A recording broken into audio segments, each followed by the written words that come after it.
Hola chiquillos y chiquillas, ¿cómo están? Espero que súper bien. Hoy veremos el tercer repaso acerca de la gametogénesis y endocrinología reproductiva, la cual nos dará paso a la unidad de reproducción y desarrollo que veremos de manera sincrónica. Espero que lo disfruten. Quiero empezar diciendo que ciertas imágenes fueron extraídas de este libro, de Principios de Farmacología, Bases Fisiopatología del Tratamiento Farmacológico, en la cual fueron extraídas directamente del capítulo 30 de Farmacología de la Reproducción. ¿Qué es lo que esperamos que aprendas? Básicamente tres cosas. Que seas capaz de describir los procesos básicos de la gametogénesis y que los recuerden porque esto fue algo que ya vimos. Seas capaz de relacionar el control endocrino con la gametogénesis, ya sea en su aspecto general como en los dos procesos específicos, la espermatogénesis y la ovogénesis. Y finalmente que seas capaz de describir y más bien recordar el ciclo ovárico y uterino. Bien, entonces vamos a comenzar con la gametogénesis general y el control endocrino. Ok, dentro de las generalidades de la gametogénesis distinguimos estos dos pequeños eslabones que ven a continuación, el espermatozoide y el ovocito secundario, o algunos lo llaman el óvulo, que es cuando sale del ovario y previo a su fecundación, pero llamémosle ovocito secundario. Eh, Estos dos personajes son los famosos gametos, para que lo recuerden. Y estos gametos están formados por células precursoras formadoras de gametos que se denominan gonios y que son específicos por cada gónada, es decir, que van a existir gonios específicos en los testículos, que es la gónada masculina, y van a existir gonios específicos en la gónada femenina, que vendría siendo el ovario. Para la formación de la gametogénesis, el proceso meiótico es fundamental. Así que uno de los requisitos básicos para comprender bien esta clase es tener muy clara la meiosis. Y finalmente, una vez que se están formando los gametos, estos eh, que experimentan diversos procesos de diferenciación. Por ejemplo, cuando distinguimos la producción del espermatozoide, previo a la formación del espermatozoide, que esta es ya la fase diferenciada, se distingue la espermátida, en donde la espermátida, después de muchos eventos de diferenciación, se convierte en espermatozoide. Bien, dentro de la regulación del eje, distinguimos varias cosas que ustedes tienen que recordar. De partida, que este eje surge desde el hipotálamo, con la producción de GnRH, el factor liberador de gonadotropinas. Y aquí tenemos que recordarnos lo siguiente, que este factor liberador de gonadotropinas, más bien esta hipofisiotropina, es liberada desde ciertas zonas específicas desde el hipotálamo, que vienen siendo el área preóptica y el núcleo arcuato. Y esta GnRH va a ser almacenada en la eminencia media para su pronta liberación. En la siguiente diapositiva les voy a conversar un poco acerca de cómo específicamente esta GnRH se libera, ya que aquí involucran un tipo de neuronas que se llaman las neuronas glutamatérgicas y las quispeptinérgicas, y también su regulación negativa que vendría siendo con las neuronas que producen GABA. Ok, finalmente esta GnRH que se almacena en la eminencia media y por diversos estímulos es estimulada y este factor, esta hipofisiotropina, va a viajar por el sistema porta hipofisiario y va a llegar al lóbulo anterior de la hipófisis, en donde va a permitir la liberación de la hormona luteinizante, la LH, y la folículo estimulante, la FSH. Y estas hormonas van a ir a caer a dos lugares básicamente dependiendo de el sexo del humano o del animal que estemos hablando. Si estamos hablando de una mujer, estas hormonas van a caer a nivel de las gónadas que vendría siendo el ovario y también a nivel del útero. Y si estamos hablando del hombre, estas hormonas van a caer directamente al testículo. Ok, dentro de las cosas que me interesa que se recuerden es que la LH y la FSH a nivel del hombre, eh, sobre todo caen en estas células que se denominan células efectoras masculinas. ¿Cuáles eran? De partida, las células sustentaculares, que antiguamente se denominaban células de Sertoli. Aquí básicamente estimula o actúa la FSH produciendo dos cosas que lo vamos a ver en dos diapositivas más adelante. Y Aquí, estas células que se encuentran aquí como abrazando a los gonios, que son estas que están en celeste, son las células de Sertoli. Este es un corte histológico de un túbulo seminífero.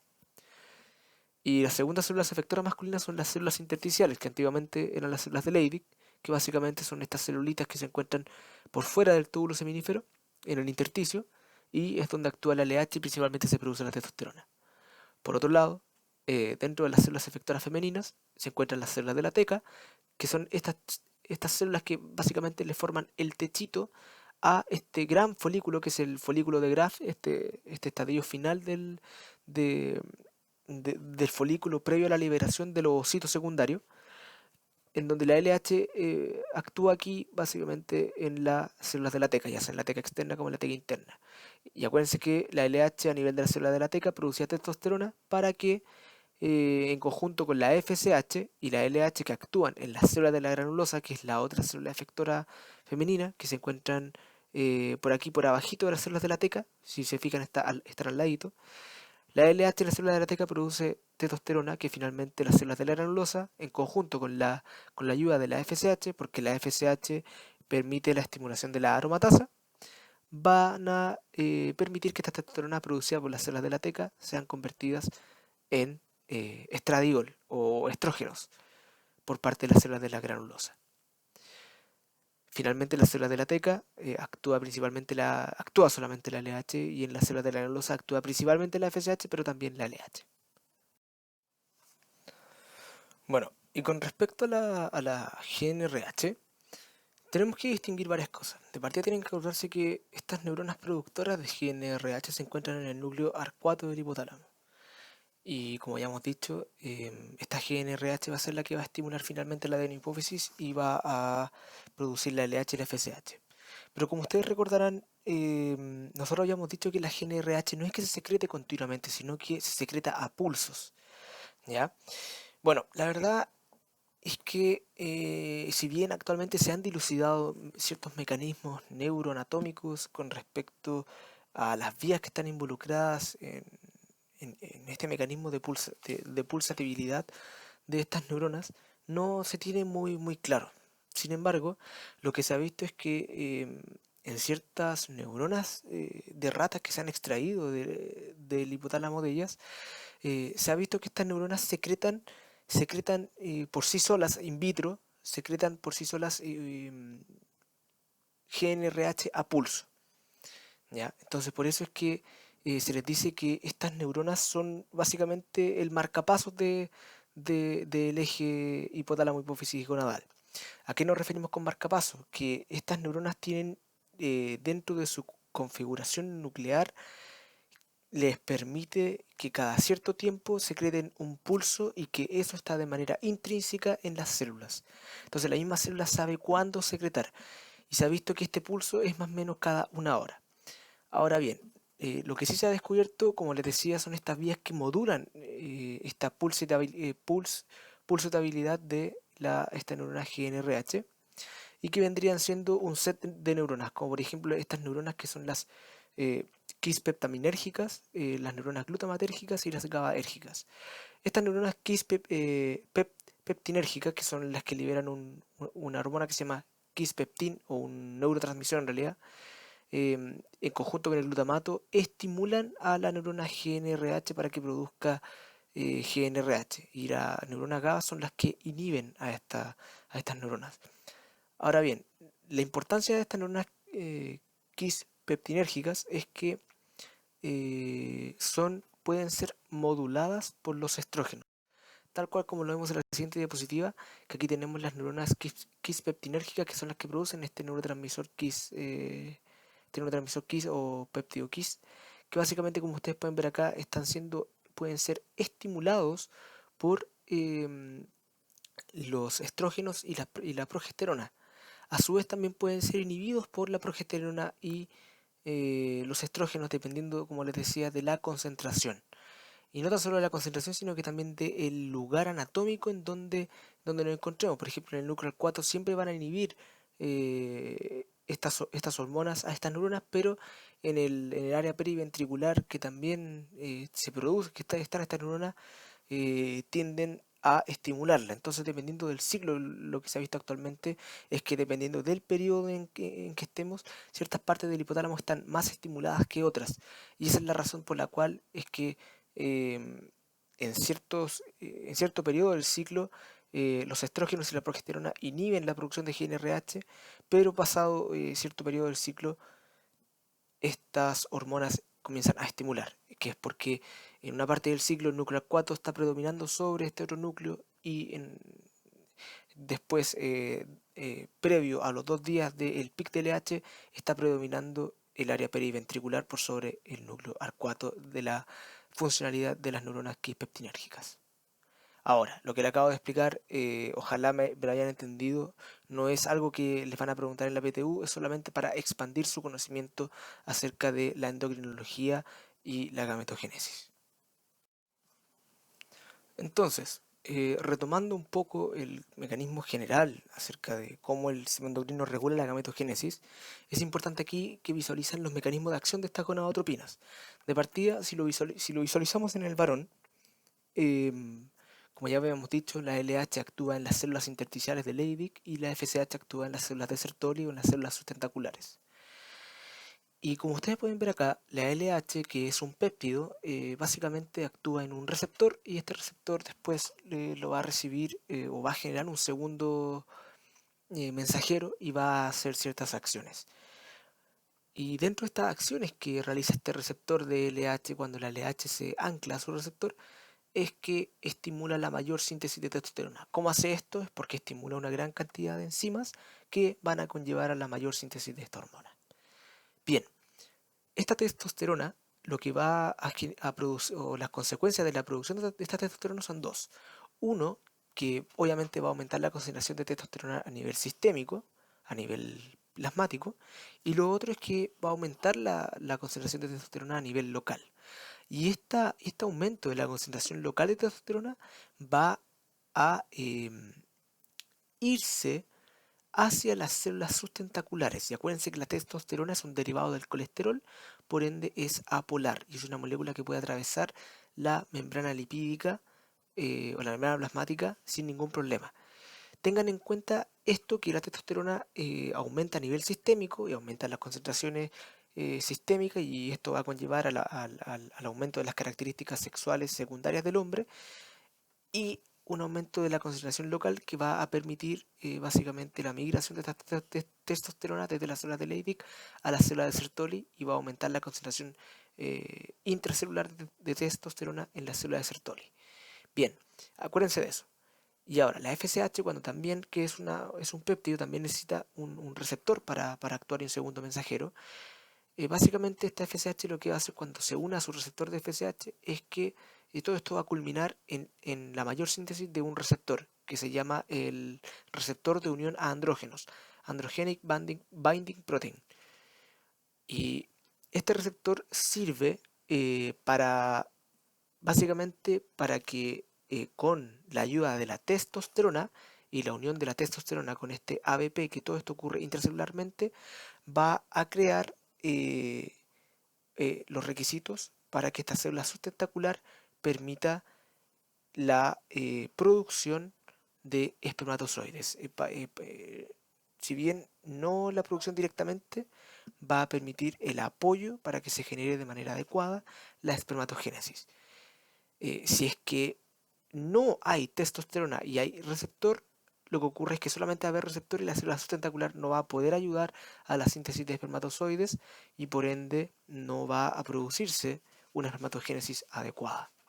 Por eso es de mucha importancia que haya testosterona y que haya este receptor para que la célula sustentacular pueda ayudar a la espermatogénesis. Y básicamente esto es lo que ocurre cuando las personas se inyectan testosterona, porque cuando se inyectan testosterona, la testosterona aumenta eh, sistémicamente, pero no aumenta localmente a nivel de testículo. Y aparte la administración exógena de testosterona hace que disminuya la LH y la FSH. Entonces, si disminuye la LH y la FSH, si bien puede existir el aumento de la testosterona a nivel local, si es que se aumenta sistémicamente, pero lo que va a ocurrir es que como hay poca FSH, va a haber poco ABP. Entonces va a haber mucha testosterona para poco receptor de esto. Entonces, por lo general estas personas tienden a ser infértiles porque a medida que pasan los años y siguen usando estas inyecciones de testosterona, cada vez más producen menos ABP y por ende menos testosterona va a poder ser usada por las células sustentaculares y van a crear este cuadro de infertilidad porque van a producir menos espermatozoides. Ahora, caso contrario es en el caso de las mujeres, en donde la LH también actúa en su receptor, pero lo que produce en las células de la teca, que es donde actúa solamente la LH, es la producción de testosterona o de otros andrógenos. Sin embargo, en las células de la granulosa, que actúa tanto la LH para también contraer colesterol y la FSH para la producción de esta hormona que habíamos dicho que era la aromatasa, va a tomar esta testosterona o estos andrógenos producidos por las células de la teca y lo va a transformar en estrógenos, principalmente en estradiol, que es el estrógeno por excelencia, el 17 beta estradiol. Bien, entonces ahora vamos a pasar a la segunda parte de la clase, que es el control endocrino de la espermatogénesis, ya un poquito más en específico. Eh, que es lo que me interesa que aquí que un poco sepan, o que recuerden más que todo, que como ya habíamos visto acá, el hipotálamo genera esta GNRH que va a estimular a la hipófisis y va a liberar la LH y la FSH que van a ir a actuar, como ya acabamos de ver, a las células de Leydig o a la FSH. Y tienen que recordarse siempre, es muy importante que la LH produce la testosterona y esta testosterona tiene efecto sistémico también a nivel local. Y la FSH produce este APP, que en conjunto con la testosterona van a estimular la espermatogénesis, la van a estimular solamente. Ojo. Bueno, y finalmente que también la FSH dentro de las células tentaculares se produce la inhibina y bloquea el eje, este feedback negativo. Entonces aquí hay que recordarnos el tema de la espermatogénesis, que todo surge desde la espermatogonia que tiene una cantidad de cromosomas 2N y una cantidad de ADN 2C, y que estas espermatogonias se van a reproducir de manera de producir varias a través de la mitosis y van a culminar en los espermatocitos primarios que van a seguir siendo 2N2C. Cuando los espermatocitos primarios estén listos para pasar a la meiosis, va a ocurrir la meiosis 1 y se va a generar una división eh, de los cromosomas homólogos y se va a dividir esta cantidad de ADN y cantidad de cromosomas y vamos a quedar en N2C. Pasamos de un N2C y obviamente que previo a la meiosis teníamos un 2N4C y aquí vamos a quedar en un N2C. Y después nuevamente en la meiosis 2 se separan las cromatidas hermanas y quedamos en NC. Y finalmente estas espermátidas se van a diferenciar y van a formar los espermatozoides. Es importante que aquí tengan en cuenta que el espermatocito primario es 2N2C, el espermatocito secundario es N2C y las espermátidas con el espermatozoides NC. Finalmente, recordarles aquí algunas características del LDH y FSH de manera general en las células de Leydig y Sertoli, y es que tienen roles tróficos, es decir, producen estos cambios metabólicos, como ya hemos visto anteriormente. Eh, eh, bueno, está esta fase de proliferación, que es la mitosis en los gonios, la fase de crecimiento, que es la formación de espermatocitos primarios, y la fase de maduración, que son estas divisiones meióticas, y finalmente una fase de diferenciación. Todas estas fases las vimos en la clase correspondiente a gametogénesis como tal. Dentro del contexto anatómico, esta imagen ya es conocida. Aquí tenemos que tener en cuenta que este es un túbulo seminífero que se encuentra dentro de los testículos. Es un corte axial de un túbulo seminífero en donde distinguimos aquí en moradito las células subtentaculares de Sertoli. Aquí en celeste los distintos espermatogonios, espermatocitos, los espermatocitos primarios y los espermatocitos secundarios y las espermátidas y los espermatozoides. Aquí se ve un espermatocito primario como está entrando en meiosis. Y finalmente aquí tenemos las células de Leydig, que son las células intersticiales que se encuentran por el intersticio de los túbulos seminíferos. Y así es como se ve una célula sustentacular que básicamente tiene muchos sustentáculos y envuelve a los gonios y a los futuros espermatozoides y básicamente se encargan de brindarles todo el apoyo de nutrición, de protegerlos y básicamente de estimularlos hormonalmente y por otros factores de crecimiento gracias a esta unión del ABP con la testosterona. Todo esto, toda esta estimulación por la parte de la célula sustentacular, todo se debe a el receptor ABP y la testosterona. Y finalmente tienen que considerar aquí que las divisiones meióticas se dirigen hacia el lumen, a este orificio del túbulo seminífero y esto ocurre de manera constante, ¿ya? Así que tengan en cuenta eso. Y los espermatozoides, bueno, finalmente por estos túbulos seminíferos van a ser liberados hacia la red de testis que se encuentra en el mediastino testicular y después se libera hacia la cabeza del epididimo para la posterior maduración de los espermatozoides donde aprenden a nadar. Ok, entonces dentro de la espermistogénesis distinguimos distintas fases y distintos procesos que vendrían siendo parte de la maduración de los espermatozoides, por eso la espermistogénesis, en donde básicamente estas espermátidas de partida tienen una pérdida de gran parte del citoplasma y una condensación del núcleo, lo que va a conllevar a la formación de estos espermatozoides. Ocurre un cambio de la ubicación de los organelos, las mitocondrias se ubican alrededor de la cola para producir la constante energía que van a utilizar para la flagelización de este espermatozoide, el aparato de Golgi con su acrosoma se van a distinguir, se van a ir hacia el centro, etcétera, etcétera, etcétera. Van a formar, como les decía, este acrosoma, la formación de la vaina electroidal de las mitocondrias y la formación del flagelo. Todo esto ocurre a lo largo de los túbulos seminíferos y donde es que aprenden a nadar los espermatozoides es en el epidídimo, específicamente en la cabeza y después, una vez que el hombre va a eyacular, aquí existen células mioepiteliales que van a ir contrayendo los ductos del epidídimo y los van a transportar por el conducto deferente hacia la uretra prostática y van a ser liberados finalmente en la eyaculación. Bien, ahora vamos a pasar a la tercera y última parte de la clase, que es el control endocrino de la ovogénesis y el ciclo reproductivo femenino, ya sea ciclo ovárico y ciclo uterino.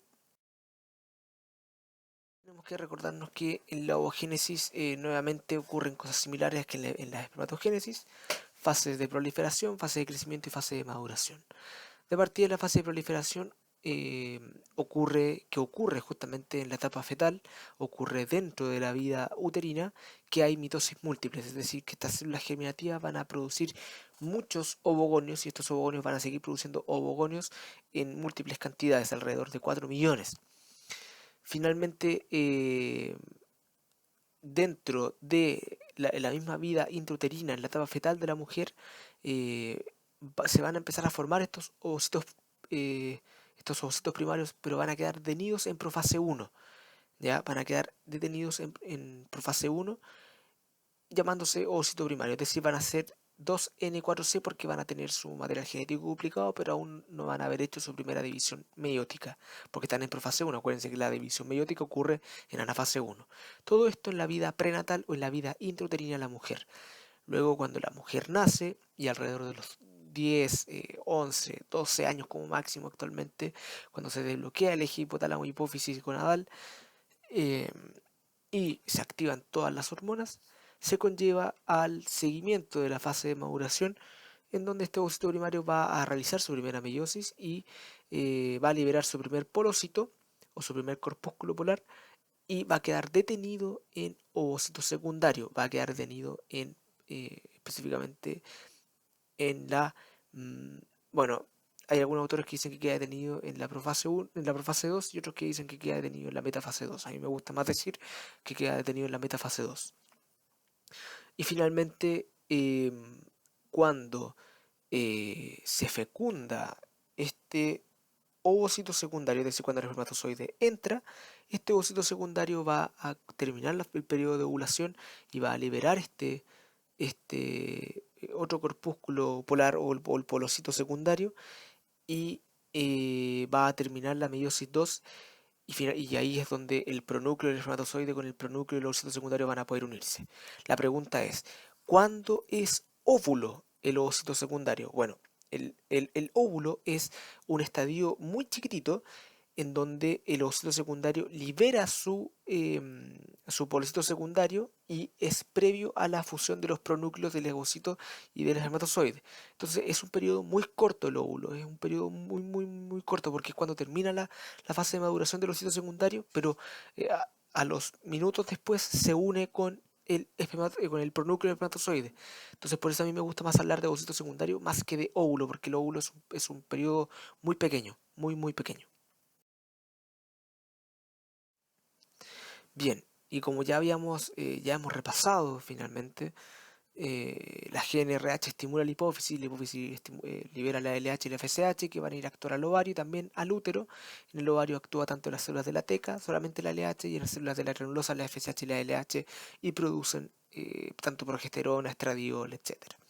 Y esto van a tener efectos tanto en el útero también como en la hipófisis. Ahora bien, aquí está el ciclo, pero esto es algo que ya hemos estudiado. Y aquí tienen algunas recomendaciones, por ejemplo, lo que nunca olviden que la retroalimentación de este ciclo, dependiendo de la fase en que estemos, puede ser tanto negativa como positiva. Por eso a mí me gusta hablar de que el estrógeno y la progesterona hacen modulaciones a la hipófisis. Y aquí tenemos un resumen comparativo que ustedes lo pueden revisar con más calma deteniendo el video y obviamente van a tener acceso al PPT a través del Google Form, perdón, del Google Forms, del Google Sites que tenemos y así pueden ir revisando las diferencias entre los ciclos. Pero importante que tienen que saber, obviamente, los números de N y C entre cada ciclo. Bien, y la otra parte de la clase que tenemos que ver es el tema del ciclo reproductivo femenino. Y aquí tenemos que entender que la mujer, dentro de este mismo ciclo, uno lo separa para la mejor comprensión, dos ciclos, el ciclo ovárico y el ciclo endometrial, donde el ciclo ovárico se distingue en dos fases, la fase folicular y la fase lútea. La fase lútea es la constante, la fase lútea dura sí o sí 14 días y la fase folicular, esta fase de crecimiento del folículo, es la que puede variar y puede durar entre 12 días, generando un ciclo de 26 días o hasta incluso puede durar menos, puede durar 10 días y generando ciclos más cortos o durar más, 16, 18 hasta 20 días generando ciclos mucho más largos. Pero aquí la fase constante es la fase lútea. Y por otro lado, el ciclo endometrial, también la fase constante es la fase secretora con el comienzo de la menstruación y las fases variables son la menstruación obviamente con la fase proliferativa. Eh, Clásicamente la fase folicular del ovario calza con la menstruación y la fase proliferativa del endometrio y la fase lútea calza con la fase secretora y el comienzo de la fase menstrual. Pero aquí ustedes tienen que tener en cuenta que el ciclo femenino, básicamente el ciclo endometrial, o específicamente el ciclo endometrial, comienza cuando comienza la menstruación. Así que en este rigor uno solamente deja que los últimos 14 días son la fase secretora del endometrio. ¿Ya? Entonces, cuando comienza la menstruación es que parte el ciclo de la mujer. Y de hecho así es como los ginecólogos les recomiendan a sus pacientes medir su ciclo, que cuando comienza la menstruación es donde parte el ciclo.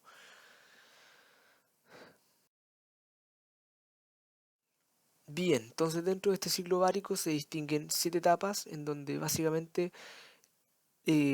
como ya habíamos dicho, los ovocitos primarios están presentes desde el nacimiento de la mujer porque se forman durante la vida fetal de la mujer, ¿ya? Em, y dentro de que cuando se desbloquea este eje hipotálamo hipófisis gonadal de la mujer alrededor de entre los 10 y los 12 años de edad, eh, cada mes se producen o maduran, tratan de madurar entre 6 a 12 ovocitos primarios, pero que finalmente solamente un ovocito primario van a alcanzar la maduración final. Después, bueno, un ovocito primario se empieza a constituir con células de diferente constitución alrededor de este, que vendría siendo aquí el ovocito primario, con las células de la granulosa y de la teca, que van a ir conformándolo. Y finalmente, este ovocito secundario va a ir realizando meiosis y se va a ir constituyendo el ovocito secundario para alcanzar su máximo estadio, su máximo crecimiento, que se denomina folículo de Graf. Ya aquí ya estamos en un estadio de ovocito secundario, porque realizó la meiosis 1 y entró a la meiosis 2 sin hacer la división como habíamos visto anteriormente.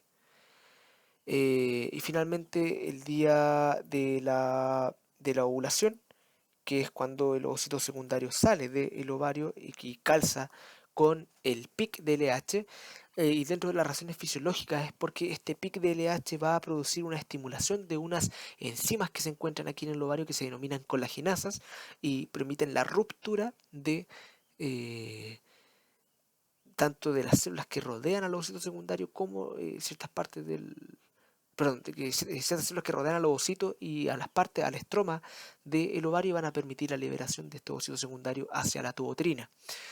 Y va a quedar aquí un remanente de células restantes que vendría siendo el cuerpo lúteo. Y finalmente, si es que el embarazo no llega a producirse, este cuerpo lúteo se degenera dejando una cicatriz fibrosa de color blanquecina que se denomina cuerpo albicans. Entonces, los conceptos relevantes que tienen que saber sí o sí son el rol de la LH, la FSH.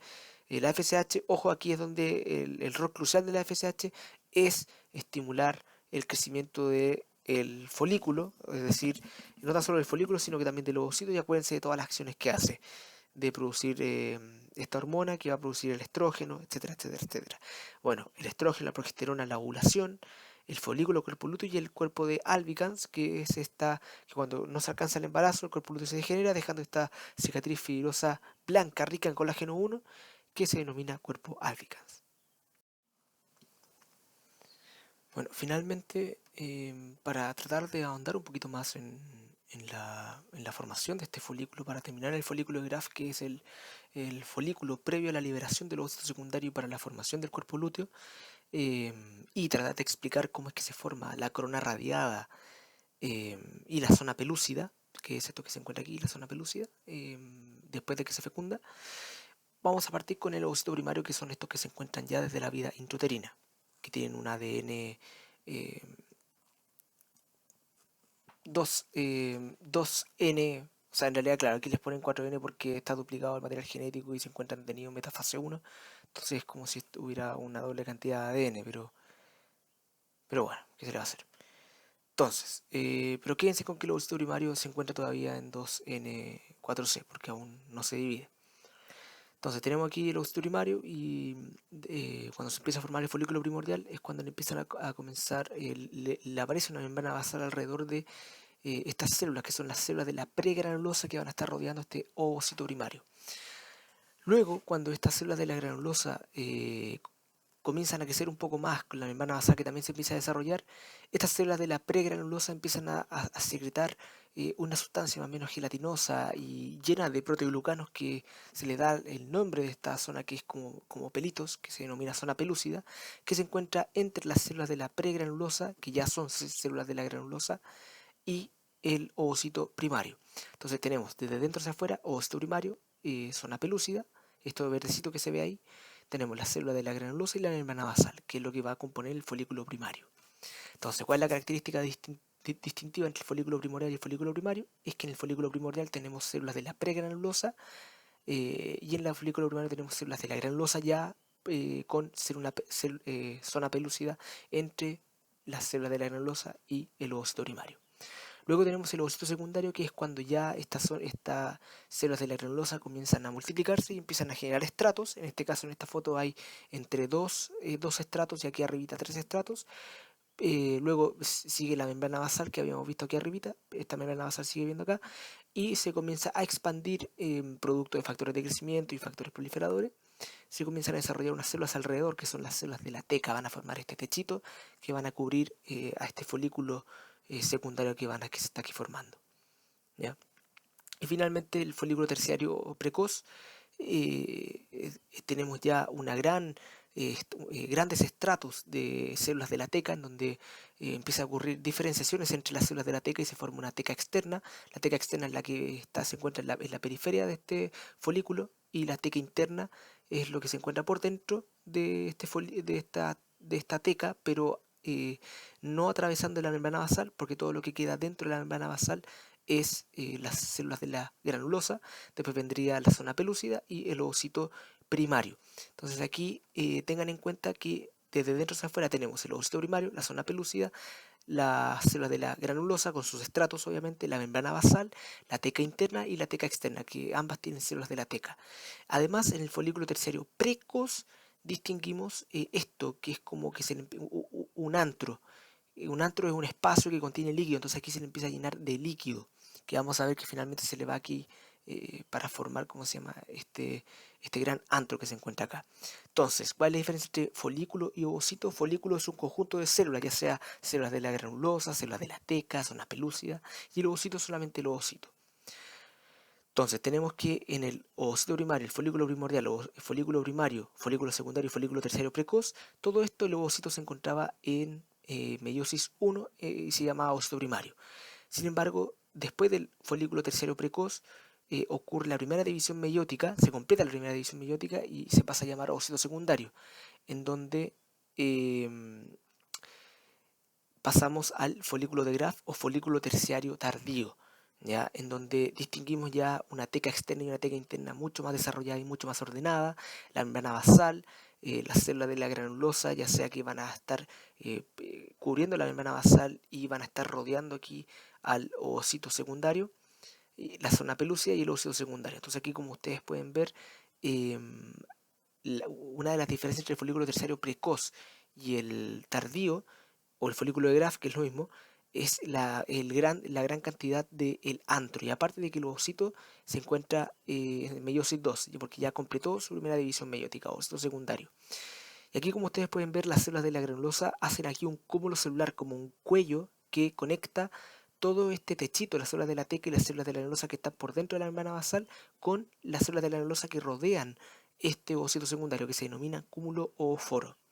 Bueno, finalmente ocurre el pic de LH y pum, se libera el ovocito secundario con las células de la granulosa del cúmulo o foro del folículo de Graf y una vez que se fecunda este ovocito secundario y se forma aquí el ovocito fecundado y el cigoto, ustedes van a escuchar de que alrededor del ovocito secundario del cigoto existe esto que se denomina la zona pelúcida, que proviene de estas proteínas que sintetizaron las células de la pregranulosa, y también van a escuchar esto que es la corona radiada, que son estos restos celulares, porque ya las células están muertas, son estos restos celulares de las células de la granulosa que formaron este cúmulo o foro.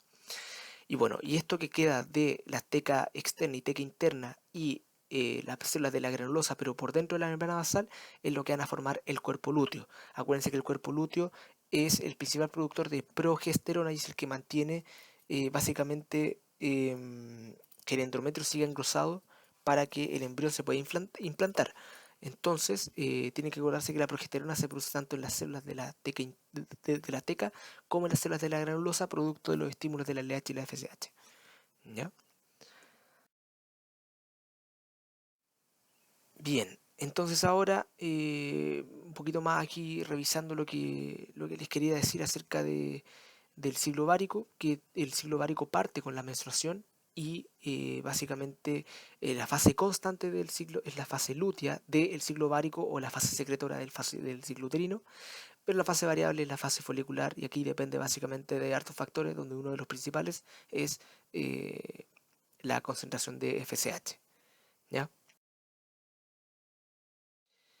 Y aquí dentro del ciclo menstrual es que, para que ustedes vean, básicamente cuando hablamos de ciclo menstrual nos referimos al ciclo uterino, en donde los primeros del 1 hasta incluso 7, 8, décimo día puede durar la menstruación, en donde después de la menstruación esta caída de esta gran proliferación del endometrio va a comenzar nuevamente una fase proliferativa del endometrio a crecer, a crecer, a crecer, a crecer, porque aquí predomina predomina el estrógeno, pero cuando hay ovulación la progesterona tiene un pic, por ende esta progesterona va a permitir que el endometrio cambie de un endometrio proliferativo a un endometrio secretor. Entonces aquí, a pesar de que sigue creciendo, no sigue creciendo tan rápidamente y se va a concentrar en la secreción de ciertas sustancias que lo hacen que se llame endometrio secretor. Entonces tengan en cuenta que el sangrado ocurre entre los primeros a los 5 días y de hecho en estos días una mujer no puede quedar embarazada, es muy raro que quede embarazada y tomando la consideración de que el ovocito puede, vive solamente como máximo 3 a 4 días después de la ovulación, y los espermatozoides pueden llegar a vivir 5 días hasta que se encuentre con el ovocito. eh, los días fértiles de la mujer básicamente serían desde el día de la ovulación, 2 días hacia adelante y 2 a 3 días hacia atrás, para que lo tengan en consideración. Bueno, y este esquema que lo expliqué con mucho detalle en la clase de sistema endocrino, sobre todo en la regulación femenino, les recomiendo que lo vayan a ver. Súper importante que lo revisen y que lo entiendan bien. Lo explico con mucho detalle en esa clase para que la vayan a ver. Eh, pero aquí quiero que vean la curva azul, en donde en el ciclo preovulatorio o en la parte preovulatoria, ya sea en ambos ciclos, hay un predominio del estrógeno, y después en la fase posovulatoria hay un aumento del alza de la progesterona, y el estrógeno sigue alto, no baja. Por ende, en la fase posovulatoria hay harta progesterona y harto estrógeno, más progesterona que estrógeno, y en la fase preovulatoria hay harto estrógeno. Y este es el gráfico clásico de una mujer no embarazada, porque después del ciclo la progesterona cae, a diferencia de la embarazada. Y básicamente lo que ocurre es que, producto de que el embrión se implanta, se produce esta hormona gonadotrofina crónica humana, que permite que el cuerpo lúteo no se cierre, y el cuerpo lúteo va a seguir secretando progesterona, y va a dar este típico gráfico de que la progesterona no cae, sino que se mantiene elevada. ¿Y qué es lo que ocurre aquí? Básicamente que el embrión se fecundó y se implantó, por lo que cuando la progesterona está elevada, significa que la mujer quedó embarazada, y cuando cae, la mujer no quedó embarazada, para que lo tengan en cuenta. Bueno, chiquillos, ese fue el repaso. Como ustedes ya saben, cualquier duda me pueden escribir, y me pueden hacer llegar todas sus inquietudes, o si quieren saber más al respecto. Muchas gracias por haber escuchado esta clase, y espero que hayan aprendido mucho. Nos vemos en futuras ocasiones.